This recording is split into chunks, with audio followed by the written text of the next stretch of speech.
from the Sounders, we go over into our Kraken segment of the show, and we talk about accountability and this and that. And truthfully, all things taken into account, I'm okay with how the Kraken ended the season. That 4-game road trip to end the season. For a lot of us looking deep into the schedule when that first came out, or even through the course of the year, you thought, hey, you're playing teams like the Stars, like the Blues, like the Jets, and the Minnesota Wild. These are all teams that really could be in the Stanley Cup playoffs later. You're going to have to prove it or secure your playoff spot when you get to this final road trip of the season, right? Not so much, but the Kraken did display some nice play to close out the year, despite not the best season throughout the course of it. So April 16th at the Winnipeg Jets, a 3-4 loss. This game, Seattle had to come back from a deficit. They tied it up 3-3 in the final period, but the Jets get that fourth goal late, and Seattle has no answer. And the Jets, with this win over the Kraken, secured home ice advantage for the playoffs over the Colorado Avalanche. Our player of the game for it, Yanni Gourde. Gourde, 1 goal, 1 assist, 2 points, a 2+-, 4 shots, and 3 hits on the night. Then from there, we go over to Minnesota, a team that also not going to the playoffs. So you're essentially playing for some pride at this point. You're playing to close out the season correctly, have some momentum going into the offseason and maybe into next year. And the Kraken win this one 4-3. This was a thrilling one. Seattle looked like the better team throughout the course of this game entirely. I mean, they just looked like the better hockey team all night. Minnesota put on a push late, and Seattle was able to get the go-ahead goal. Joey DeCourt almost had a goalie goal in this one, but Brock Faber, coming on for his shift, was able to get in the way of it, block it, unfortunately. Some nice big block shots at the end of it by Matty Beniers and Brandon Tanev helped secure the win. So Seattle gets that victory to close out the 2023-2024 season. Our player of the game forward, Yanni Gourde. Gourde, 2 goals, 2 points, a 2+-, and 2 shots on the game. Both of his goals were shorthanded. So big effort there to get those shorthanded goals and help your team win to close out the season. With that, our player of the week, Yanni Gourde, 3 goals, 1 assist, 4 points, a 4+-, 6 shots, and 3 hits on those past 2 games of the season, those past 2 games of the week as well.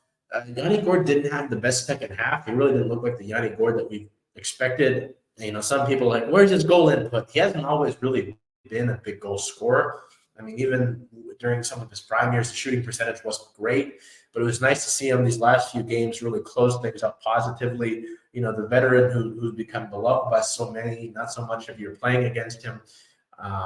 Tough to see a guy like him who always giving effort, always trying to improve his game, not perform so well, but Yanni was able to come out here to close out the regular season the right way. So, we'll briefly talk about it. There's not too much to look at with the Kraken, and they're closing out of the season. We've known for a while they weren't making the playoffs. We've known for a while what their issues are.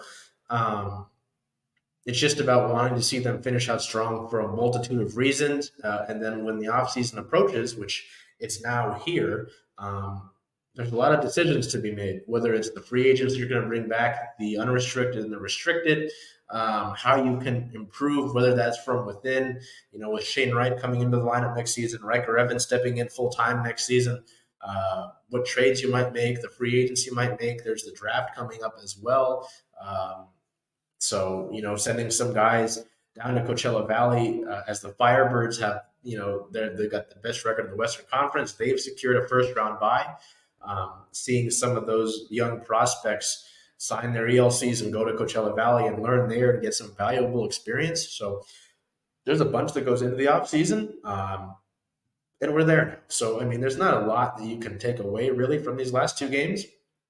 I'm just happy with the effort, because if you're going to lose, make it fun. And that Jets game, but that Wild game, that Minnesota game was fun. Not so fun, though, was the ESPN commentary. Anyway, we'll go into our team-related news. We don't have a lot, but we have one piece of team-related news, and then we'll go over some stuff that we heard from the exit interviews. So on the 21st of April, the team signed forward a 2023 second-round pick, Carson Rakoff, to a 3-year entry-level contract. The 3-year, 2-way contract at $950,000 AAV is set to begin next season and he is expected to report to Seattle's American Hockey League affiliate, the Coachella Valley Firebirds, on an amateur tryout contract for the remainder of the season. Rakoff, who stands at 6'3" and 195 pounds, totaled 95 points, 52 goals, and 43 assists in 60 regular season games with the Kitchener Rangers of the Ontario Hockey League, ranking 9th in the league in regular season scoring. He set OHL career highs in goals, assists, points, game-winning goals at 10, and points per game at 1.58, all of which also topped his team. Rakoff's 16th, there's a F at the end there, 16 power play goals were tied for the most in the OHL this season, and his 52 goals scored ranked second in the league. Rakoff's efforts for this season earned him his team's nomination for the Red Tilson Trophy, which is awarded to the OHL's most outstanding player each year, and he was named the OHL Player of the Month for October of 2023. He added 11 points, 6 goals, 5 assists across 10 playoff games, leading his team in scoring, leading his team in goals, and ranked third in postseason scoring. Rakoff has spent the last 3 seasons, 21-22 to 2023-24 with the Rangers, recording 187 points, 100 goals, 87 assists in 193 regular season games, and adding 23 points, 12 goals, 11 assists in 31 postseason games. Rakoff is a native of Barrie, Ontario, and he represented his home country at the 2024 IIHF World Junior Championship, totaling 4 points, 2 goals, 2 assists in 5 games. With this talk of Carson Rakoff, we bring in our good buddy, RJ Espinos from Emerald City Hockey, to talk a little bit about him and some more. So to my buddy RJ, take it away, my friend. Hi, everyone. It's RJ from Emerald City Hockey again, and I'm going to talk about the Kraken's most recent signing and the Coachella Valley Firebirds gearing up for a playoff run. So diving right into it, the Kraken signed last year's second-round pick Carson Rakoff to a 3-year entry-level contract, or ELC. Now that his junior season with the Kitchener Rangers is over, signing that ELC basically means that Rakoff can now report to the Firebirds for the remainder of their season. He'll join other Kraken prospects like Yanni Newman, David Goyette, Lucas Dragicevic, and Leighton Road, who have been recent additions to bolster that group for a playoff run. Generally, when a player is added after the junior season ends, they only play sparingly, if at all, in the Calder Cup playoffs.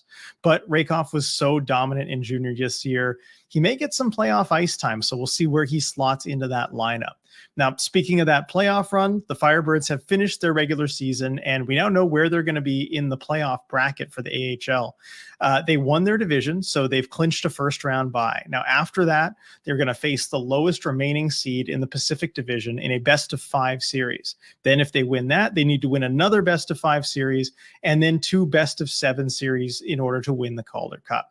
So it's a long road, but they did make it to the very end last year, and they have as good a chance as anyone this year. So I would highly, highly recommend watching on AHL TV if you haven't been already. These Firebirds are one of the most fun hockey teams I have ever seen. They play fast, fun hockey, and they know how to win in dramatic fashion. So definitely check them out during the playoffs and get your hockey fix. You will not regret it. It's not a bad way to encourage you to check out the Kraken's AHL affiliate.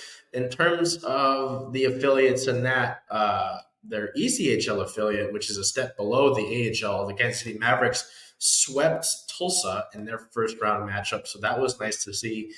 Not so much of the ECHL of prospects will really get up to the NHL level and make too much of an impact. That's not to discount everybody, but really cool to see organization-wide. You know, the Mavericks didn't make the playoffs last year. They didn't make a deep run. They had a historic season this year in the ECHL. The Firebirds last year, as RJ mentioned, make it just minutes away from winning the Calder Cup. They had a great season this year after a slow start. Not so much for the Kraken, but nice to see that the future is bright. Always nice to have RJ on. So RJ, appreciative of you. And this is just really an encouragement to check out the Circling Seattle Sports Futures page. That's CSS_futures on all this. Well, CSS Futures on Twitter and Instagram, on Blue Sky, Threads, and Facebook. All of the posts go out onto our one feed at Circling Seattle Sports. But just again, more encouragement for you to follow our page, Circling Seattle Sports, on everything, and then CSS Futures on Twitter and Instagram. So with that, the Kraken season is over. It's unfortunate, I know. But on Saturday, what day was Saturday? The 19th, right? No, it was the 20th. Um, on the 20th, and then on the 22nd, actually, which is today, we heard from on the 20th, we heard from players and Dave Hakstol at exit interviews. We didn't hear from every player, just which players the media requested. And then we heard from Ron Francis on the 22nd here, which is Monday. So we will go into it here. I apologize to shake you a little bit, but we'll go into just some of the notable quotes throughout the exit interviews, just because you might not follow us or you want kind of a surmise of that. All Justin Schultz led off. His main quote was, "I love it here, but there's still a lot to be played out. We'll see what happens over the summer." Schultz is an unrestricted free agent. And just given Riker Evans, having a similar offensive-minded skill set as a defenseman, I don't know if it's likely that Schultz will come back unless he really wants to be kind of a backup here and let Evans blossom. But we'll see how that all plays out. So Jordan Eberle talked about what makes playing in Seattle so fun. He says, "I think about how much fun it is to play in the playoffs in that building," referencing Climate Pledge Arena. "These fans and the passion that they bring, not just in hockey, but baseball and football, I've really enjoyed that." Continuing over here, Jaden Schwartz talked about Shane Wright. He said he looked fast, more comfortable, even face-offs and little things he was doing well, having fun. You could tell he was ready and wanted to take advantage of that opportunity. Happy for him and how hard he's worked. So there's that. Forward Jared McCann confirmed he is going to Worlds with Team Canada to try and win gold. After he dealt with some injury trouble towards the end of the season, McCann did say he does feel healthy going into the offseason. McCann also talked about how he played center throughout the course of the year, played up the middle. He's traditionally a winger, but he did play center throughout the course of the season for the Kraken. He said it's difficult. The systems that we play, especially here, they ask a lot of the center, but it is something that I can do. He was unsure whether he'll play up the middle or on the wing next year, but says he should find out with the player meetings that they were having the same day as these exit interviews for us. He did talk about Matty Beniers as well. He said, obviously, he's still a very young kid, but he's matured. He's matured a lot this year, and defensively, he was great. He really was, and they asked a lot of him, and he answered. So that was McCann. Yanni Gord talked on the offensive struggles, and if teams played them differently this year, he says, I don't think it's about anybody else. I think it's about us. We didn't adjust and didn't find ways to score goals. It's about us and what we had in this locker room. We knew we had much more to give this year than what we showed on the ice. So there was that. We continue forward here. Vince Dunn talked about the injury that he suffered against Calgary, where he only played 2 games after the injury that he sustained.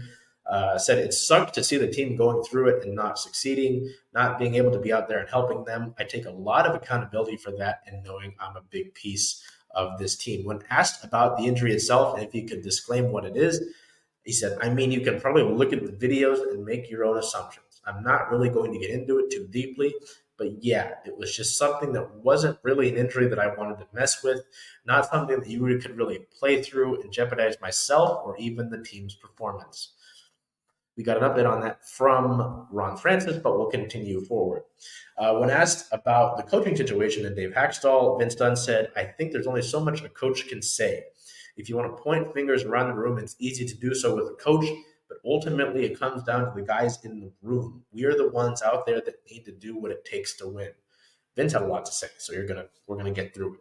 I think being a little more assertive, more tenacious, I think scoring goals that aren't so pretty is something we really need to look at. Talking about the offensive struggles. Dunn talked about playing in Seattle. If you've ever been to another sporting event, it's the same as ours. An atmosphere that's not really like many other stadiums. When people come to watch our games, you can see how much they really do love watching us. Dunn talked about the Kraken organization as well. I'm very thankful that I've been part of this organization since the start and seeing what we've built, even the improvements they make day to day to make it even better. Players should be excited to want to come here. I was curious about what, again, you talk about defensemen, there's the more stay-at-home defensive defensemen and the offensive-minded defensemen, guys who quarterback the power play, guys who jump into the play.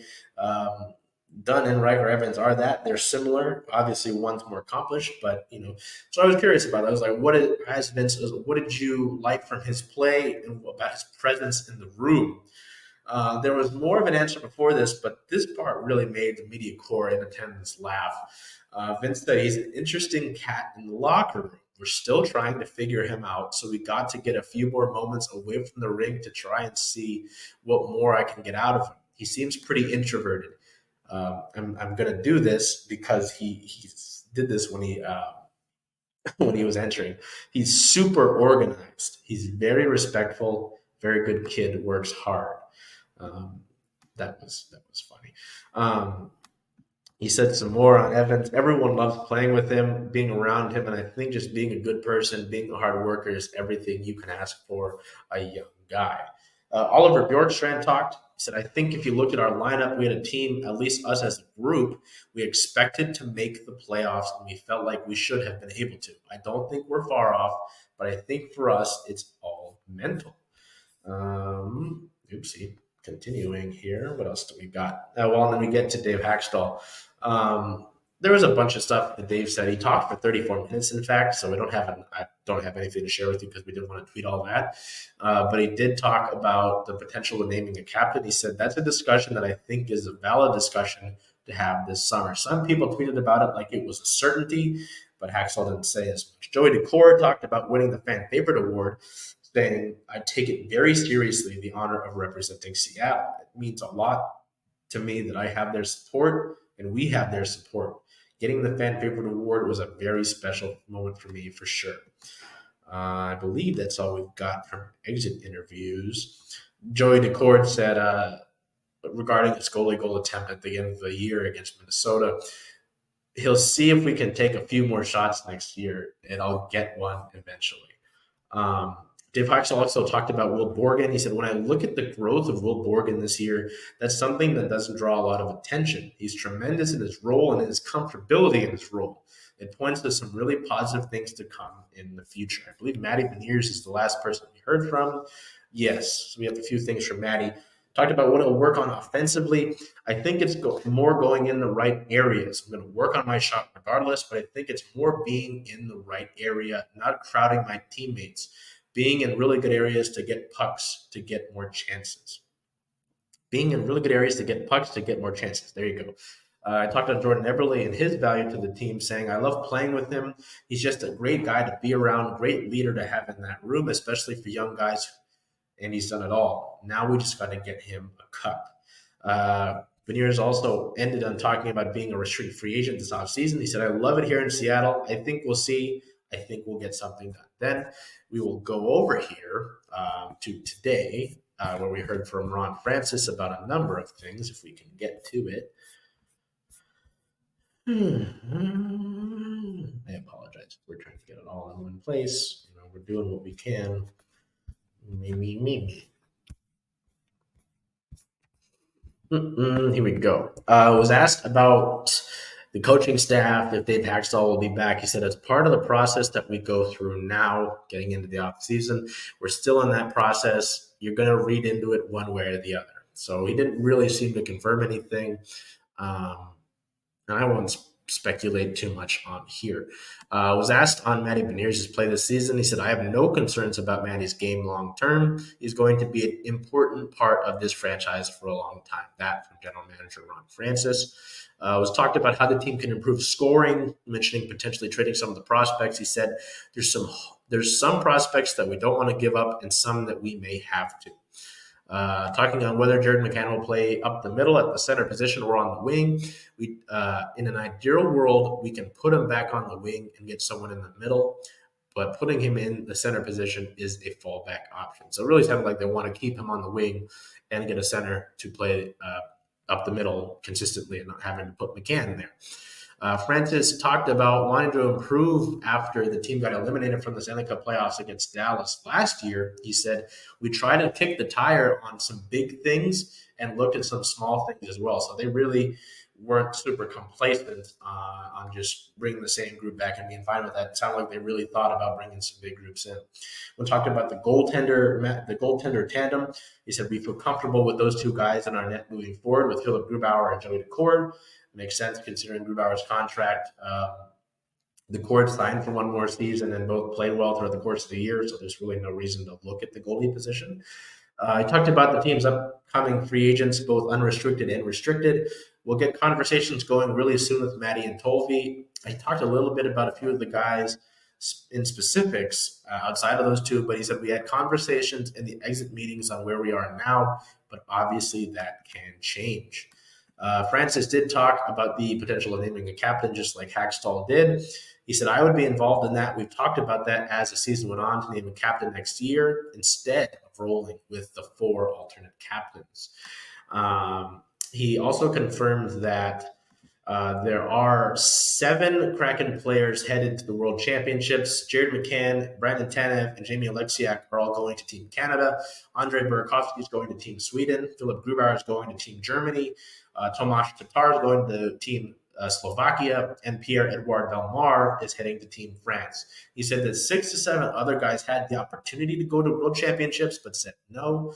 And there's one player being considered for the next 2 years, but he didn't want to say who that was.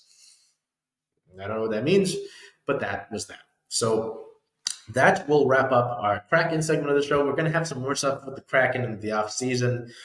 By the time we know it, we'll have dev camp. There's the draft to get to. There's free agency. There's all sorts of stuff. The Stanley Cup playoffs are happening. They've been happening over the last few days and into the day. So there's that. There's plenty of hockey to watch. It's just not Kraken hockey, unless you want to watch the Firebirds, of course. Hey, Charles. Hey, Jen. Hey. Where are you going to watch all those Kraken away games? Kraken away games, making a push. I was thinking of coming here just because Rough and Tumble is the home of circling Seattle sports, only if that's okay with you. I mean, I love that idea. Hope to see you here.